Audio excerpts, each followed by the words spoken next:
I will be a blank canvas, and please ask me what you need, so that I can help Dr. Maltsev on his amazing expedition.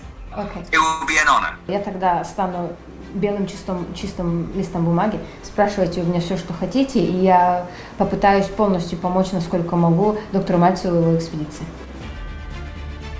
Ник Сандерс – британский велосипедист, мотоциклист и писатель. Он один из самых выдающихся мотопутешественников в мире, известный своими экстремальными мотоциклетными и велосипедными поездками. Ник был награжден орденом Британской империи в честь дня рождения королевы в 2020 году за заслуги в области мотоспорта и велоспорта.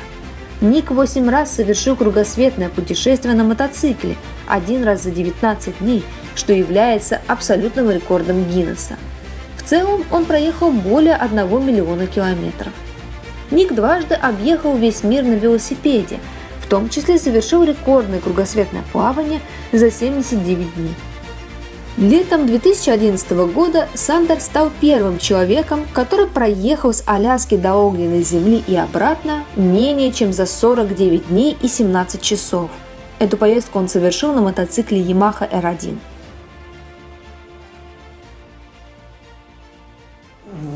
Насколько мне известно, вы на мотоцикле ездили далеко. As far it is known to Dr. Maltsev, you have ridden a motorcycle to very long distances. Yes, I've ridden around the world on a motorcycle 8 times. Да, я совершил кругосветное путешествие вокруг Земли 8 раз. But also the length of the Americas, from Tierra del Fuego to Alaska, also 8 times. И также по всей линии континентов Америки, начиная от Tierra del Fuego до Аляски 8 раз. Окей. Тогда вопрос номер 1 очень простой. Что толкает человека, если ехать на мотоцикле далеко? Then the first question is quite simple, Nick. Could you please share what drives a human being to ride on a motorcycle on such a long distances? It goes back to when I was very young, obviously.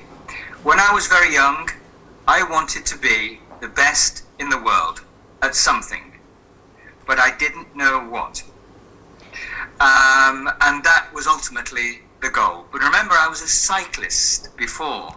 I've bicycled around the world twice, and across the Sahara, and to the source of the White Nile, and the length of the Americas by bicycle.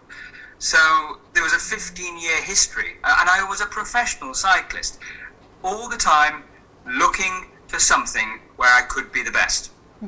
And you don't really know. You know, there's a lot of beautiful, brilliant violin players there. But unless you are given a violin and you're instructed, you will never know. Он говорит, все это начинается с моего детства. Я с детства хотел стать самым лучшим в чем-то. И вначале я был профессиональным велосипедистом, и 15 лет занимался этим, то есть я и по Сахаре 2 раза проездил на велосипеде по Америке. И вот за эти 15 лет я понимал, что я в чем-то хочу преуспеть, стать самым лучшим. И вот, например, есть в мире самые лучшие скрипачи, но скрипач не может стать самым лучшим, пока он не отдаст себя скрипке, не станет обучать этому. Окей, я понял. Тогда у меня второй вопрос. Вот кругосветное путешествие, то есть это ж достаточно сложное предприятие само по себе и дорогостоящее. So when we speak about this circling around the world, it is a very significant endeavor, which also costs. It's not very cheap to do that. No, I think we've probably spent many hundreds of thousands of euros. But remember, I'm sponsored. If you become, it's debatable. There are a number of good motorcyclists out there, but if you become the indicators that suggest that maybe I am, then you will always find money from sponsors, from sponsorship corporations, including Yamaha. Он говорит, да, это не дешево, мы тратим сотни тысяч евро на это. И, безусловно, как бы я не только свои вложения сюда делаю, меня спонсируют. И если, например, мы говорим о мире мотоциклов, если вы становитесь самым крутым мотоциклистом в мире, то есть если вы в своей сфере становитесь неким маяком, то, безусловно, очень большие корпорации сами заинтересованы в спонсировании вас, в том числе Yamaha в моем случае. Вы все путешествия на Ямахе осуществили? What about your long distance ridings? Did you implement all of them on Yamaha motorcycle? On the motorcycle, mostly, I started off with the Enfield. Dr. Maltsev will know that. Then I moved to the Triumph organization, and then I really moved to Yamaha. And I've been with Yamaha for 20 years, and I've just signed another 2-year contract. Right. Он говорит, вначале я начинал с компании Enfield работать, думаю, доктор Мальцев знает об этом, потом перешел работать с Triumph компанией британской, Triumph, да, и уже как 20 лет работаю с Yamaha, и вот только недавно мы заключили еще один 2-летний контракт. Окей. А что за тип мотоцикла используется в кругосветном путешествии? Nick, could you please say what kind of motorcycle do you use in this circling around the world trips? I've used the motorcycle that Yamaha want to sell at that time. So I become a promotional vehicle. So what's the model? For example, I used the R1, the YZF R1, which is a super sports bike, and I've motorcycled around the world on that 4 times. Он говорит, всегда по-разному. Вначале, конечно, то есть Yamaha хотела продать определенный мотоцикл, и мне дали его, чтобы я на нем ездил. R1, да? Да, R1 на этом суперспортбайке я 4 раза сделала кругосветное путешествие. Очень, наверное, неудобно на спортбайке ехать вокруг света. Dr. Maltsev says it's probably very inconvenient to motorcycle around the whole world on a sport bike. Yes, but I did it 4 times. Да, но я это сделала 4 раза. This is just... Okay. I did it in 19 days. И был один раз, когда я за 19 дней сделала кругосветное путешествие на этом мотоцикле. 19 дней, Это рекорд Гиннесса. Да, а это сколько в день вы проезжали километров?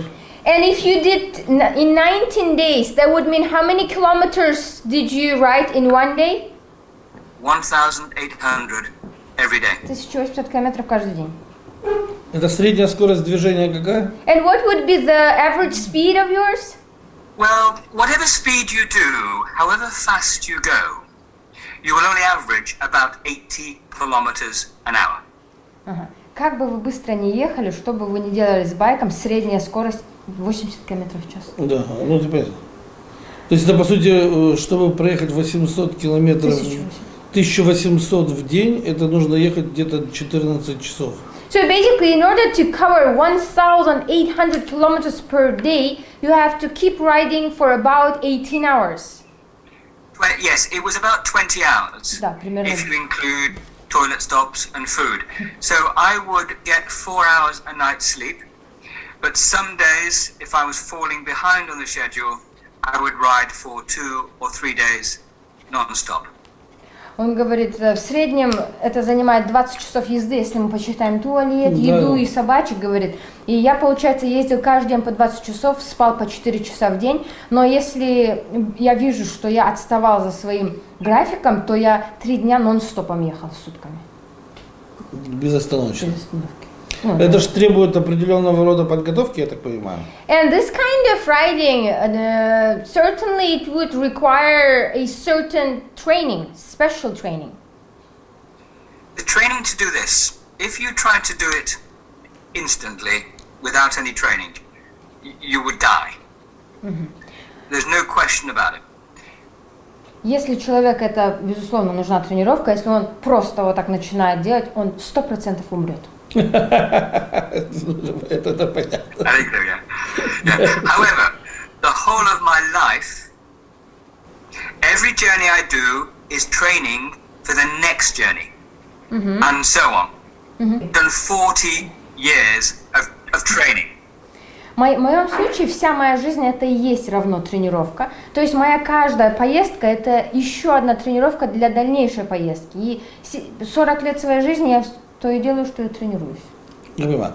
А вот, вот у меня вопрос. Вот, например, если бы я захотел проехать кругосветную, вот это путешествие на мотоцикле, то с чего бы вы мне порекомендовали начать? Nick, so hypothetically, if we imagine that Dr. Maltsev wants to do this around the world motorcycling, what would you recommend him to start from as a training? Is he going to do a record or is he going to do it like a holiday? Right. Then what he needs to do, he needs to say goodbye to his wife, he needs to pack a very small suitcase and go and have fun. The idea is very simple. The answer is yes. Dr. Maltsev, you can go. The problem is people overcomplicate their lives. And secondly, they always find a reason not to do what they need to do. Ну, он говорит, первое, что вы можете сделать, вы должны попрощаться со своей женой, собрать маленький чемодан и просто веселиться. Но дело в том, что все люди настолько усложняют свою жизнь и находят причины, почему бы это не сделать. Не, и у меня достаточно большой опыт путешествий за спиной, тоже не на мотоцикле, но иными способами, экстремальных в том числе. То есть у меня проблем сделать нет.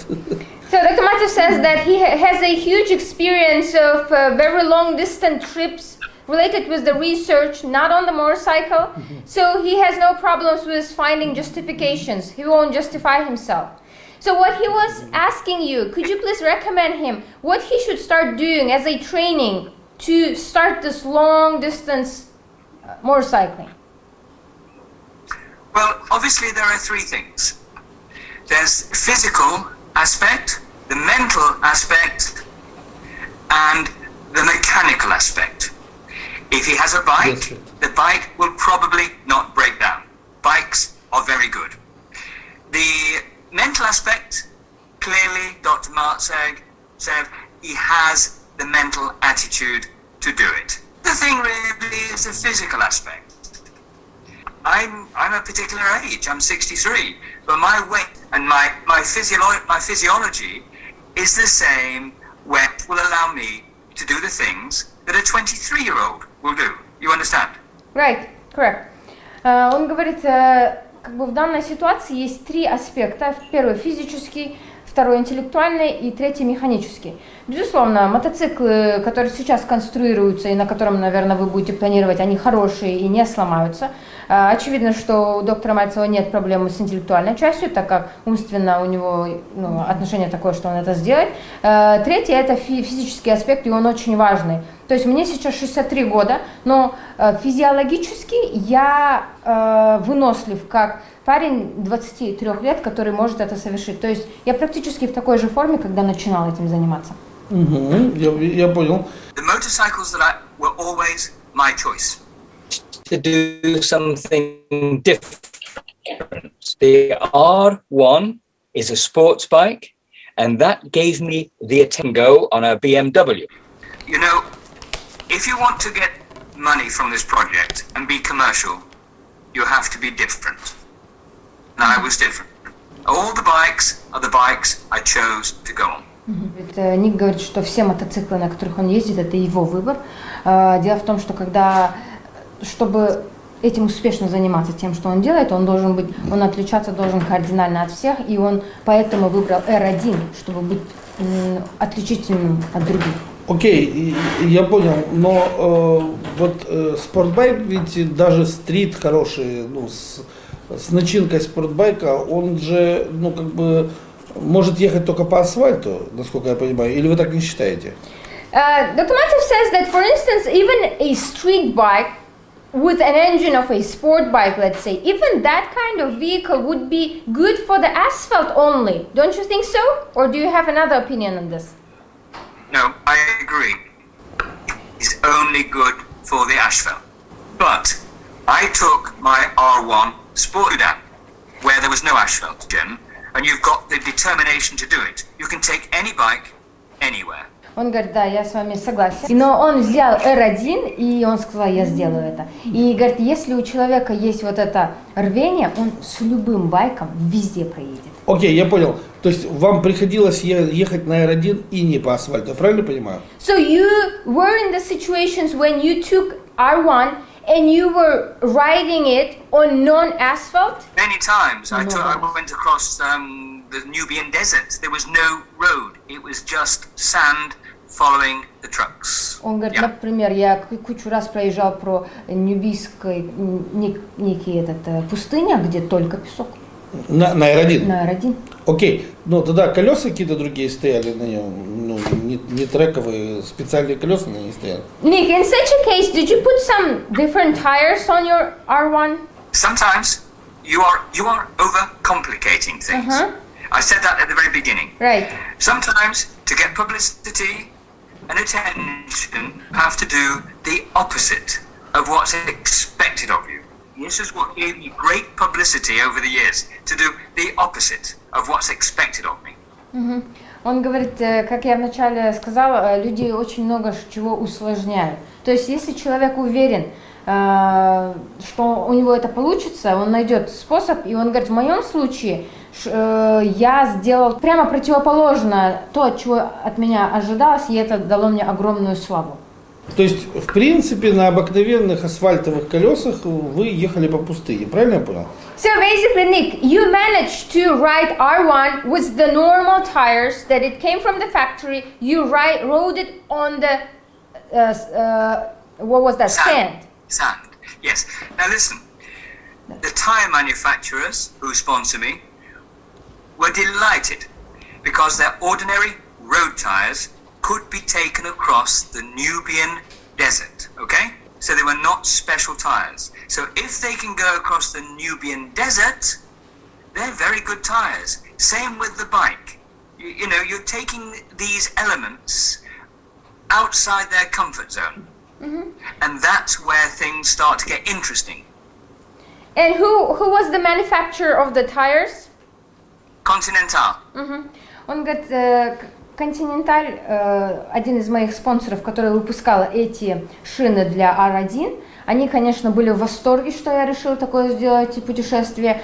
И если на таких шинах можно проехать по пустыне, то значит это очень хорошие шины, так люди думают.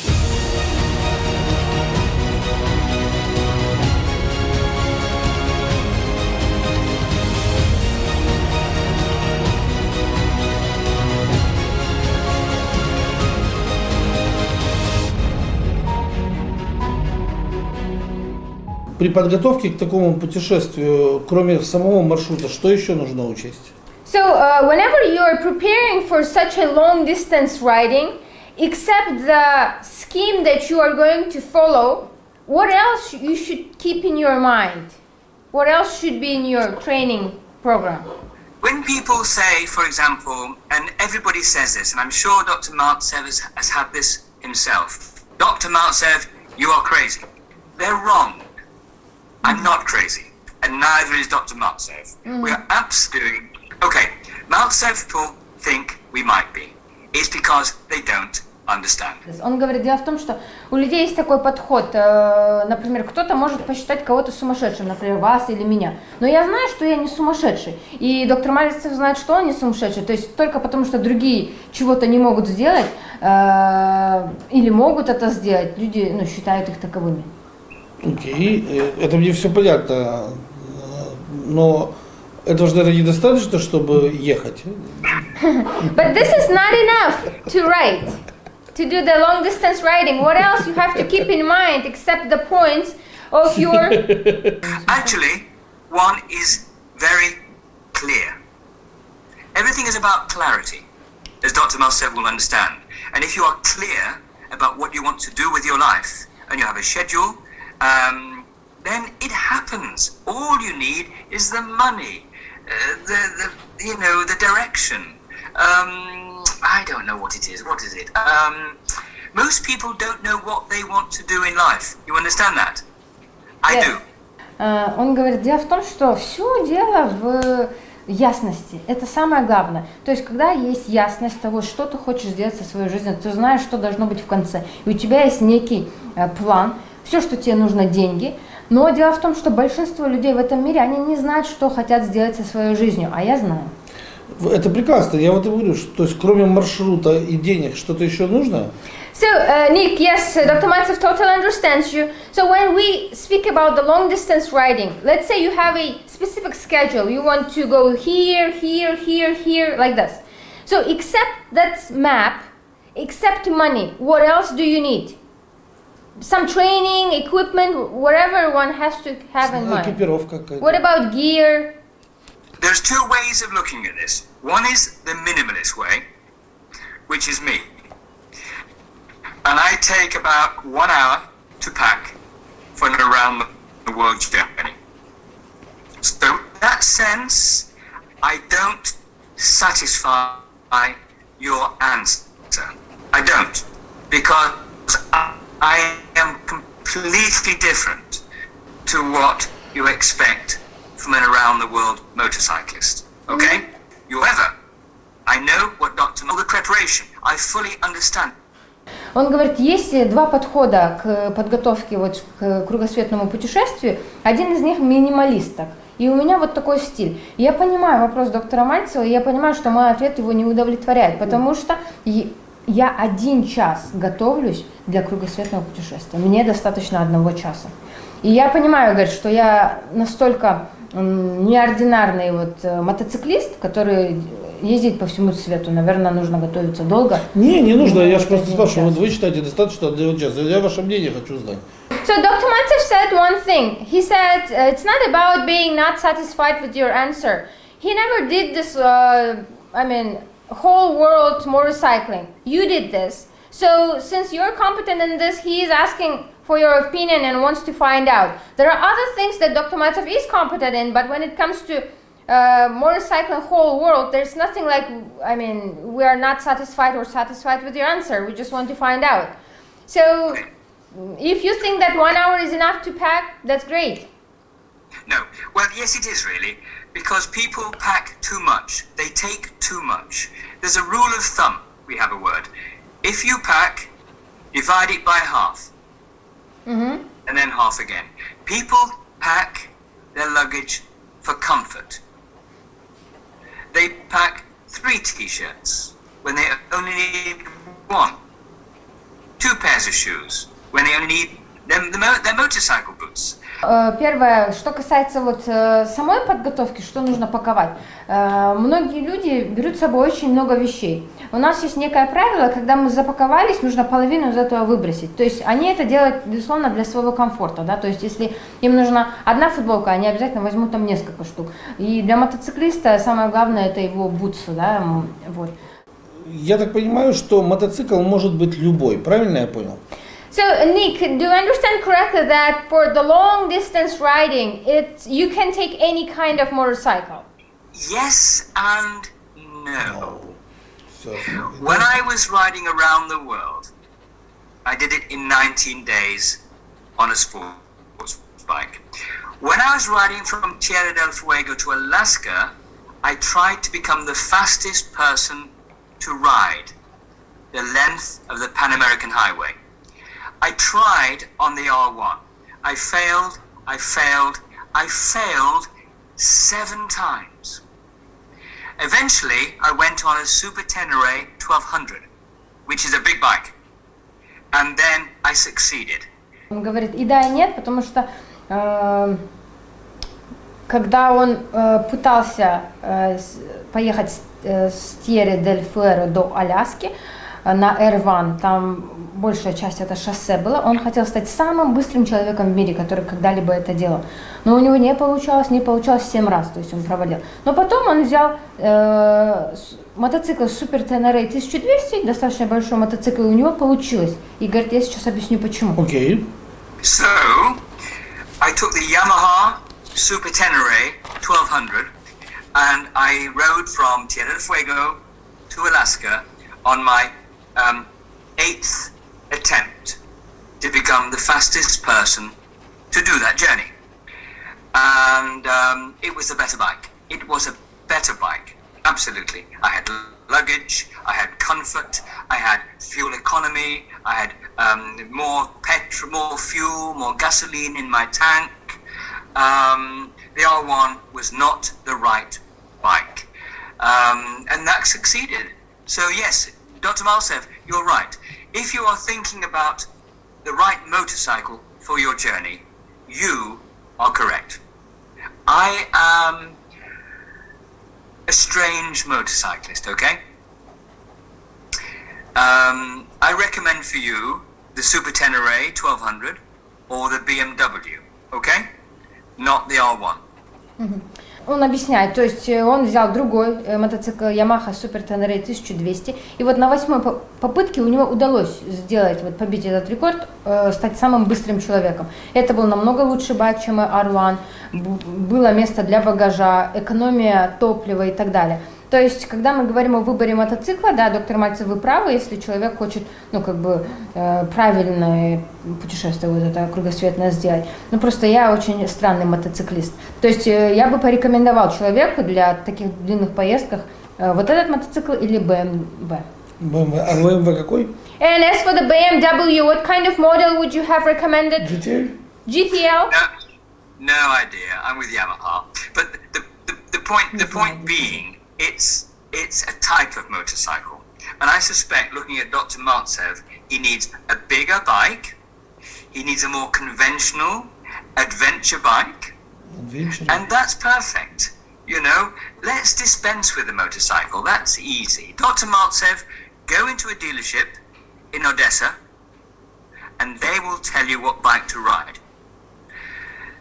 All I can do is tell you a little bit about how to think whilst you're going around the world.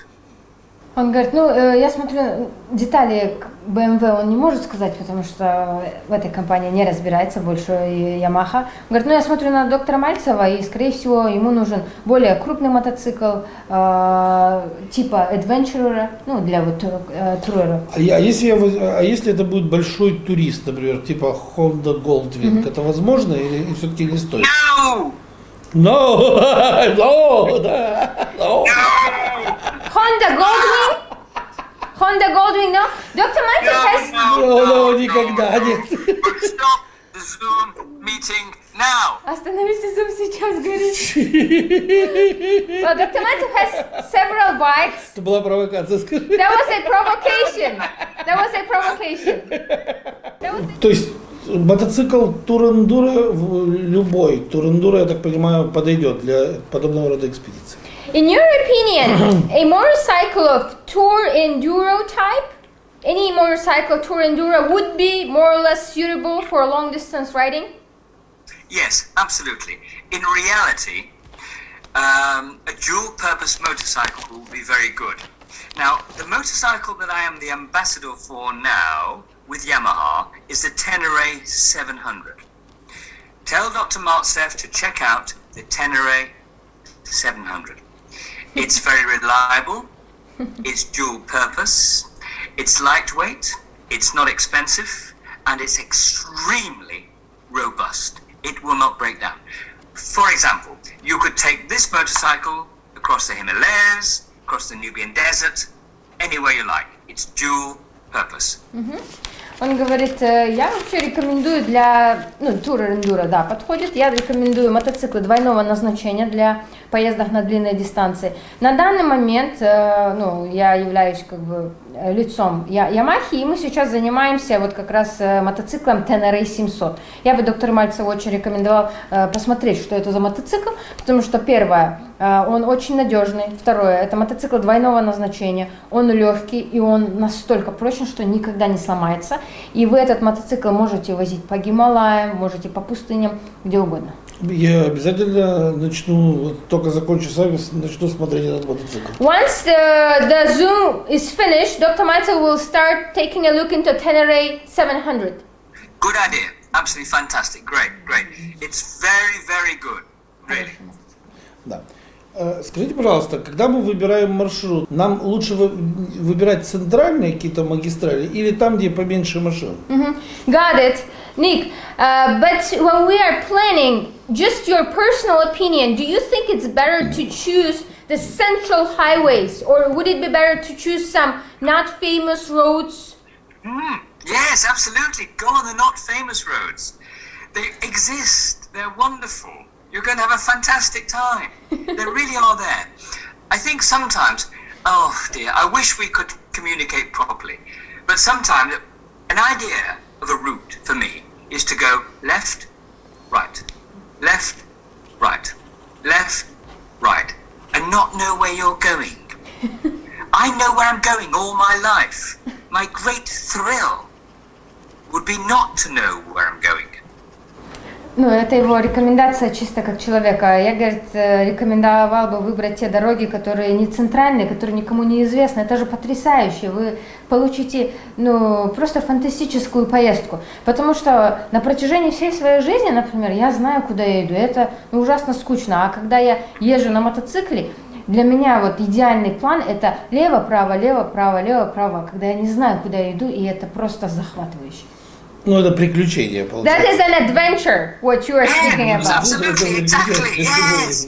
Listen, my adventure here, my adventure, how about that? That would be wonderful. And please tell Dr. Maltsev, it is an honor and a privilege to have somebody who is also a motorcyclist and an academic and a humanist who shows interest in me too.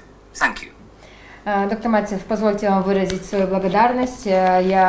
Для меня честь, для меня привилегия разговаривать с таким человеком, который является и мотоциклистом сам, является и академиком, и в том числе человек, у которого есть какой-то интерес лично ко мне. Огромное спасибо за помощь. Thank you very much for your help, Nick. It's a great pleasure. Dr. Maltsev, Kanyeka, thank you so much. Thank Very you. kind. Thank you. I've enjoyed Bye-bye. it immensely. Bye. Bye.